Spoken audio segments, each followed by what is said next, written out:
Hello people, in this video I'm going to show you a brilliant miniature played by Mikhail Tal featuring 4 brilliant moves with a 99.4 accuracy.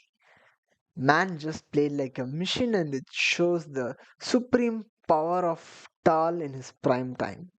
This game is played in 1963 and Tal is playing white in this position and black is NN, which means not what you think but it is no name, and this game is played in the Soviet Union. That's all the information that we have got. And Tal started the game with e4.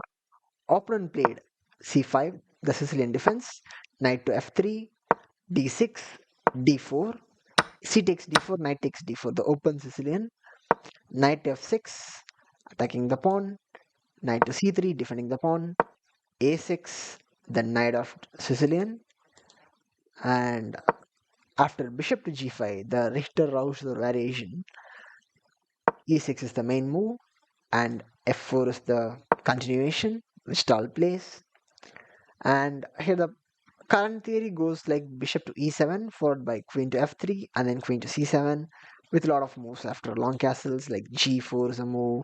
So theory goes like that, and b5 is also a move which the black opponent plays.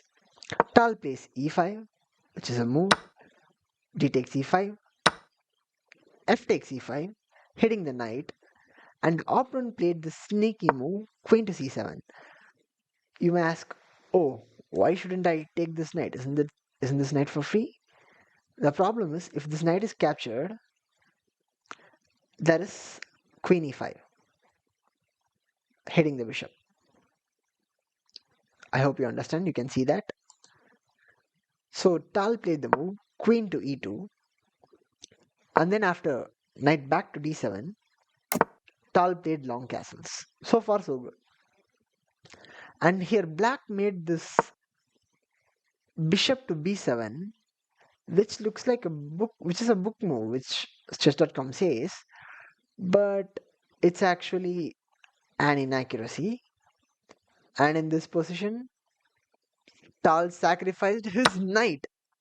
Knight takes e6, a brilliant move, the first brilliant move of the game. And when the knight is recaptured, queen to g4 attacks the weak pawn on e6. And this is the critical mistake of the game, queen to b6 trying to laterally defend the pawn, which will not work at all. Tal plays this incredible rook to d6 move, sacrificing the rook for a bishop. But the idea behind this move is you can ask, what? Why did he sacrifice his rook? What if bishop takes? Yes, w- let's say bishop takes. Now the queen's defense of the e6 pawn is lost. So Tal played the move queen takes e6 check without recapturing the bishop, and this bishop cannot go and block trying to escape because queen takes e7 is mate because we have a bishop on g5. So the king has to move, and the king moves to f8. And in this position, instead of capturing the bishop and maybe threatening a check or playing bishop e7 check, forcing the king to move and doing all that, Tal found another brilliant move, which is bishop c4, sacrificing the bishop, threatening mate on f7. And you may ask, okay, what if the bishop is captured? And why is this move needed to be played, right? This move needed to be played because when the bishop is on f1, this bishop is blocking the rook's path to the f file. And if the rook gets to the f file, the king would be dead. So that's the idea.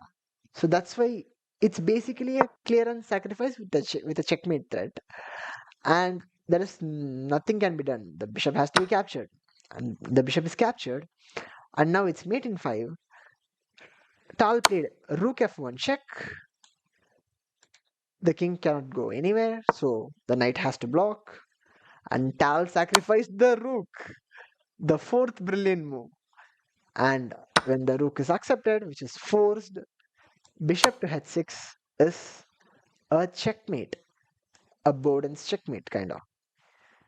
And if you enjoyed the video, consider subscribing to the channel, smash the like button, and thank you for watching. Bye bye.